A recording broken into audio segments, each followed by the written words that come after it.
Okay. And the third? The third one, I think it's in general about blockchain scalability as such. So for trustless money purpose, as you mentioned before, like we want to have a trustless system that cannot be stopped, that is like decentralized, and you are sovereign in this system. And we have Bitcoin for that. Ethereum-based layer is also very well decentralized and operated by many different people and organizations. But it's costly, like to run these algorithms in the decentralized ways where many people can contribute to these networks. It's just the network will be slow, probably. It will not have much throughput.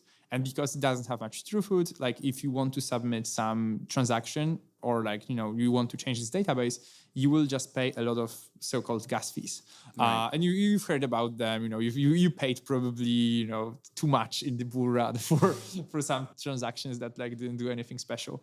So and this is normal. This is demand and supply and demand laws in action.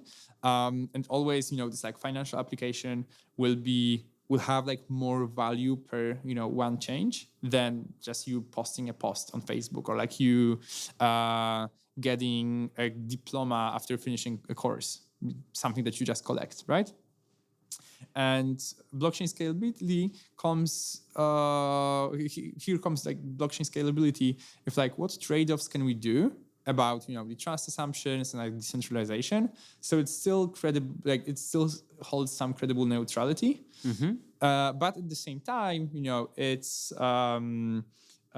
cheap to use. Everybody can just interact with blockchains for free, or for some very cheap price.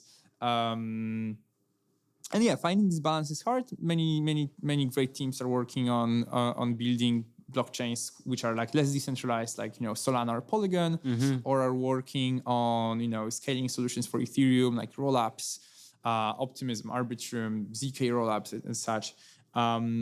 And right now, I would say there's no clear winner in this path. It's gonna emerge in a few years. Actually, the seed phrase thing, very much unsolved. The privacy thing, potentially dangerous. About scalability, I don't worry. It's just gonna be somebody will crack it. But in the current form, it's definitely everything is too slow and too expensive to use. So I would say these three areas is why right now your Ethereum identity will not be as important or more important than the government one. But again, we're working on it. Interesting. I like that. And do you think there are some trade-offs for the third one?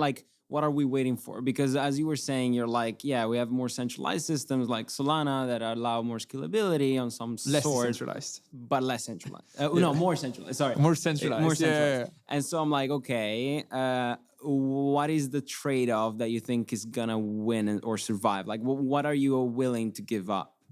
That's a good question. So for Mazury, for example, we have our own set of badges on Mazury that you can collect, and we issue them on Polygon. So we made an opinionated decision that we don't need that much of decentralization for this concrete use case, and I feel there will be better and better solutions, scalability solutions, they will be maybe more decentralized over time, and they will be more performant over time. But it's gonna come down also for developer. What do you need for your use case? Maybe you just need an API that even could be controlled by Google or Facebook, but you have some assurance that they will always keep it open and you will always be able to building on them.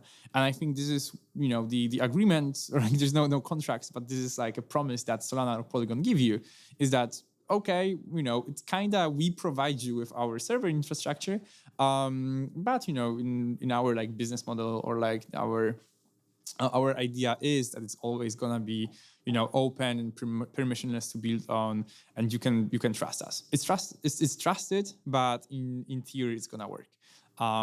You shouldn't trust probably these systems with your money, or whenever a government comes and they say that, oh, you cannot transact right now on this blockchain, like companies like Solana or Polygon will probably just ban your address at some point of time. And it happened with, for example, Tornado Cash recently, and it's more to come probably in the next years.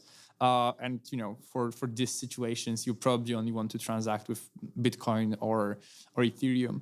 But for small social applications like ours, Polygon and Solana are probably fine. Got it. Okay, cool. Well, that's your trade-off. I think everybody's gonna have hope. Well, it depends. It depends on the future. But do you think people will be able to choose their trade-off, or do you think it's gonna be a sort of, yeah, that's just how it is. We gave up. we gave up on trust. No, in ideal world, there is. So I'm very much aligned with the Ethereum scalability roadmap of,